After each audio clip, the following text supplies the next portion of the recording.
예, 안녕하세요. 개냥이와 고니 채널입니다.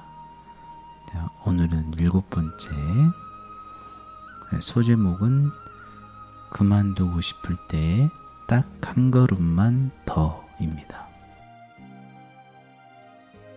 시작하겠습니다.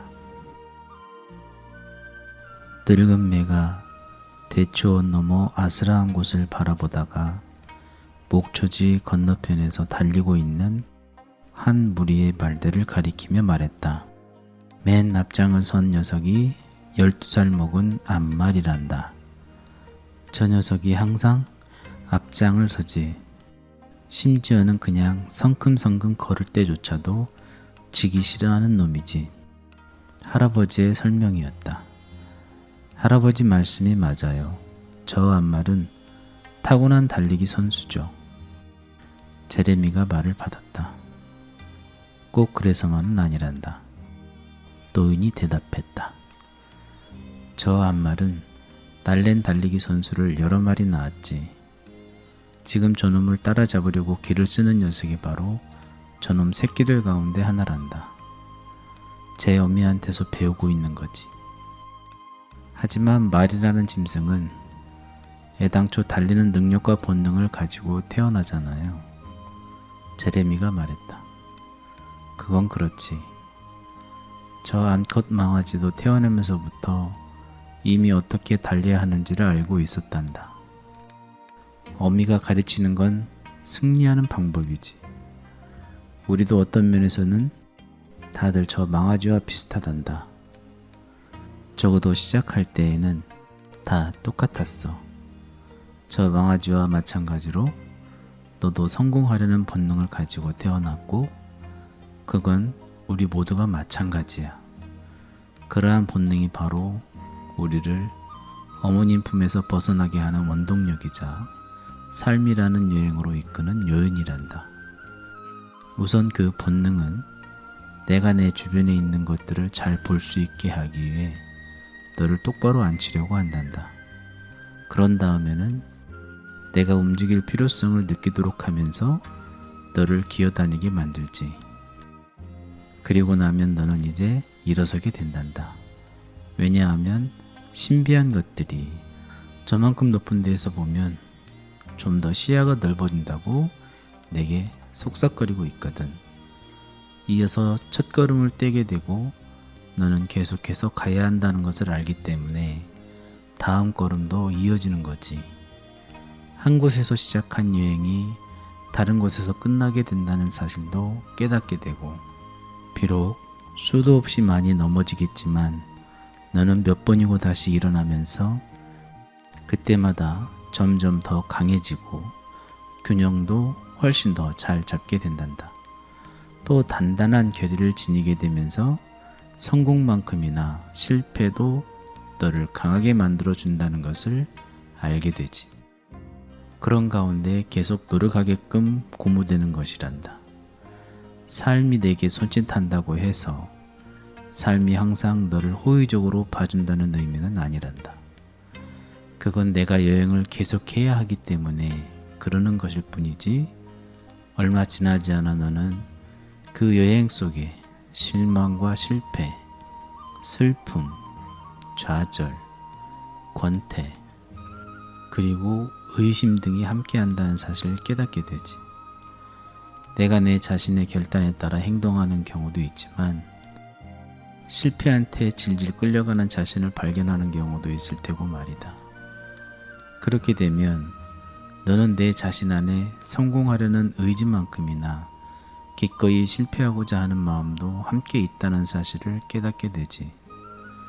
산이 너무 가팔라 보이면 그만두고 싶어지고, 길이 너무 좁거나 험해져도 포기하고 싶은 마음 말이다. 그 마음이 내게 자기 연민을 속살거리기도 하고, 때로는 애원하고, 때로는 큰 소리로 협박하기도 할 게다. 어쨌거나 요는 항상 그만두고 싶다는 마음을 들게 하려고 길을 쓰고 있다는 사실이다. 할아버지, 기꺼이 하고자 하는 마음과 의지의 차이가 무엇이라고 생각하세요? 늙은 매가 설명하기 시작했다. 우리는 노력하려고 성공하려는 의지를 물려받았단다. 우리 인간은 얼마나 되는지 헤아리기 힘들 만큼 오랜 세월 동안 이 지구상에 살아남아 있지 않느냐? 셀 수도 없이 많은, 아마도 수천 세대쯤 되지 않을까? 단지 우리가 운이 좋았기 때문에 그렇게 오랫동안 살아남은 건 아니란다. 앞말이 자기 새끼한테 물려준 것과 마찬가지로 우리도 그와 똑같은 활기를, 우리를 단호하게 만들어주는 강한 의지라는 선물을 물려받았기 때문이란다. 하지만 살다 보면 우리 자신을 실패한테 넘겨줌으로써 어떻게 실패하는지 배우게 되기도 한단다. 아울러 포기하는 것이 늘 하나의 선택사항이란 사실도 깨닫게 되지. 그냥 포기하고 마는 것이 좀 더 쉽고 덜 고통스럽다는 사실도 알게 될 테고, 그 결과 기꺼이 실패하고자 하는 마음이 실패라는 현실의 일부를 슬금슬금 기어들어오게 된단다. 내 인생에서 너는 일정한 수의 성공을 할당받지도 않았고, 그렇다고 또 일정한 수의 실패를 할당받은 것도 아니란다. 그저 성공과 실패가 일어날 것이라는 사실만 알고 있는 것이지. 한편 내가 최선을 다했는데도 실패하는 경우에는 패배를 기꺼이 인정하고 싶은 마음이 줄어드는 법이란다. 제레미, 오래 걷는 사람 이야기를 기억하느냐? 내가 아주 조그만 꼬마였을 때 처음으로 너한테 들려주었던 것 같은데. 제레미가 이야기를 떠올리면서 고개를 끄덕였다. 때마침 불어오는 산들바람에 사시나무 이파리가 좀 더 큰 소리로 바스락거렸다. 다 기억나지 않는 걸 보니 아마 나이 탓인가 보다. 늙은 매가 껄껄 웃으면서 말했다. 내가 내 기억을 되살려 줄 수 있을 것 같구나. 제레미는 할아버지의 기억력이 감퇴되었다는 사실에 다소 아쉬움을 느꼈다. 그는 이야기를 하기 위해 목청을 가다듬었다. 하지만 이내 할아버지가 자신에게 이야기를 해달라는 데에는 다 까닭이 있을 거라는 사실을 깨달았다. 다 기억하고 있을 거예요. 오래 걷는 사람은 우리 부족 사람 중에 한 명이었지요. 그 일이 있기 전까지만 해도 그의 이름은 따로 있었대요. 붉은 잎 같네요. 왜냐하면 단풍잎에 단풍이 들 때 그가 태어났거든요. 하여간에 겨울이 다가왔을 무렵 사람들은 커다란 진흙강을 따라 미주리에 정착했답니다. 나중에 드러난 바에 의하면 사람들이 기억할 수 있는 한 그의 겨울이 가장 혹독한 겨울이었다고 하더군요. 어느 날 모피상을 하는 백인 한 명이 강을 내려가는 도중에 그 마을에 이르렀답니다. 그 시절 우리나라에서는 상인이 혼자 여행하는 일이 흔치 않았답니다. 그는 며칠 동안 마을에 머무르다가 제 갈 길로 나섰다더군요. 그런데 그가 그만 마을에 병을 퍼뜨리고 말았답니다. 기침이 나오는 병인데 목이 그르렁거리면서 하는 기침이었다나 봐요. 부족의 많은 사람들이 심각하게 앓게 되었고 몇몇 사람들은 며칠 앓다가 죽기도 했다더군요. 의사가 없었기 때문에 사람들은 어찌해야 할 바를 몰랐고 약초에 대해서 조금 아는 노파도 이 새롭고 낯선 병에 대해서는 거의 손을 쓸 수가 없었다고 합니다. 결국 마을 지도자들은 도움을 청하러 다른 마을로 사람을 보내는 것이 상책이라는 결정을 내렸답니다. 그런데 마을에서 말을 가장 잘 타는 사람이 그만 병에 걸리고 말았다고 하더군요. 그 바람에 얼마 남지 않은 건강한 사람 중에 한 명이라는 이유만으로 지도자들은 붉은 잎에게 그 일을 부탁했다고 합니다. 마을 지도자들 중에는 그를 미심쩍어 하는 사람도 있었습니다. 하지만 결국 붉은 잎이 말을 타고 북쪽에 있는 다른 마을로 가서 그 마을의 의사에게서 약을 얻어오기로 했답니다. 하지만 그 마을에 도착하기도 전에 폭풍이 불어닥쳤는데 정말로 눈을 뜰 수 없을 만큼 거세게 눈보라가 휘몰아쳤대요. 그렇지만 눈보라와 찬바람에도 불구하고 붉은 잎은 계속 앞으로 나아갔답니다. 이따금 눈이 너무 깊이 쌓여서 말을 탈 수 없을 때에는 말을 끌고 가기도 했고요. 그렇게 해서 간신히 의사가 있는 마을에 도착하고 그는 그 마을의 지도자와 의사에게 자기 마을의 사정을 전했답니다. 그러자 주술사이기도 한 그 의사가 의식을 거행한 다음 붉은 잎이 가지고 돌아갈 약을 마련해 주었대요. 땅 위를 기어다니는 어떤 식물의 잎으로 만든 약이었다 하더군요. 하룻밤만 쉬고 나서 붉은 잎은 자루 속에 약을 넣은 채 자기 마을을 향해 길을 나섰답니다. 그런데 날씨가 점점 더 악화되었다더군요. 북쪽에서 새롭게 몰아치기 시작한 강풍과 눈보라가 얼마나 맹렬했던지 물소들조차 덤불 속으로 도랑으로 피난처를 찾아 숨을 지경이었다고 합니다. 붉은 잎도 이틀 동안이나 옴짝달싹하지 못했고요. 폭풍이 그친 다음에도 눈이 워낙 많이 쌓인 탓에 마을은 걸음을 내딛다가 몇 걸음 걷지도 못하고 나가 떨어졌답니다.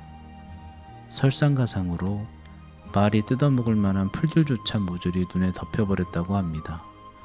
그 바람에 제대로 먹지 못한 말은 점점 더 허약해지더니 급기야 비틀거리기 시작했답니다.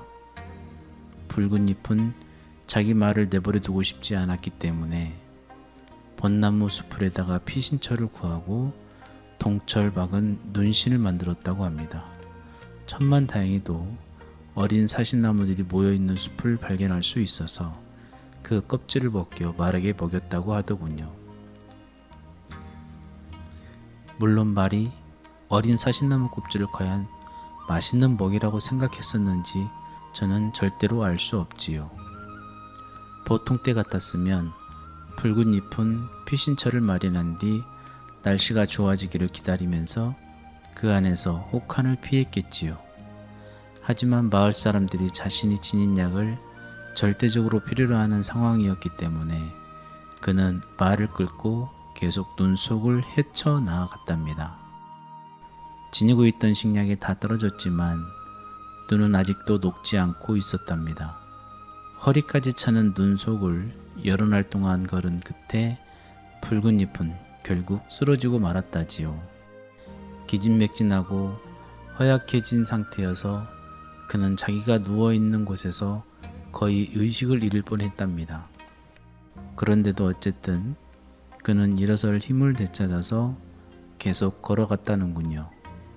그 뒤로도 몇 번씩이나 더 넘어졌고 그때마다 다시 일어서기가 점점 더 힘들어졌답니다. 결국 그가 할 수 있는 일이라고는 말의 목에 걸린 줄을 붙잡은 채 말이 마을로 가는 길을 찾아가도록 맡겨두는 것뿐이었습니다. 그렇게 해서 붉은 잎과 말은 거의 굶주리고 얼어 죽을 뻔한 상태로 마을에 도착했답니다. 붉은 잎은 거의 이틀 동안이나 잠에 골아떨어졌는데 그 와중에도 병에 걸린 사람들에게 약을 전해주었다는군요. 며칠 지나지 않아서 대부분의 환자들이 회복되기 시작했고요. 봄이 되자 마을 사람들은 붉은 잎의 공을 기념하기 위해 잔치를 벌였고 그에게 오래 걷는 사람이라는 새로운 이름을 지어주었다고 합니다. 이상이 제가 기억하고 있는 이야기예요, 할아버지. 그래, 그랬었지. 노인이 말했다.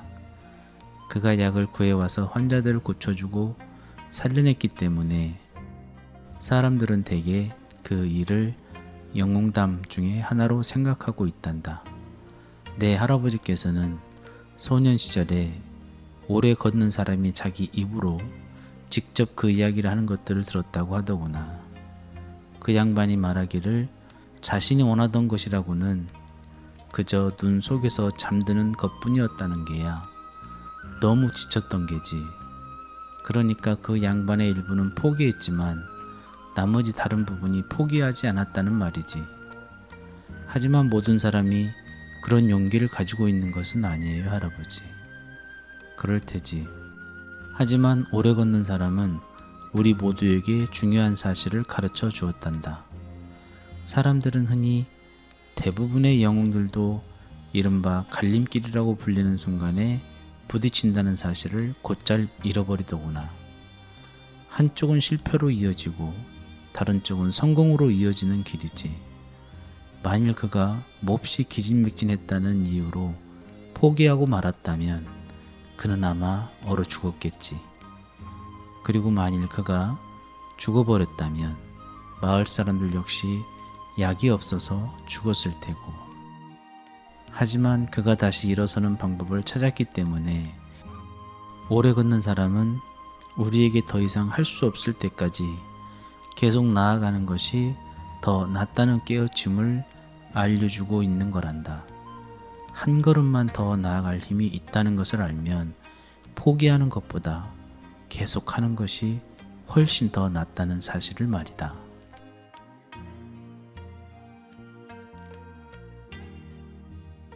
네, 오늘은 여기까지 읽어드리도록 하고요. 다음에 읽어드릴 소제목은 선택이 나를 만들다입니다.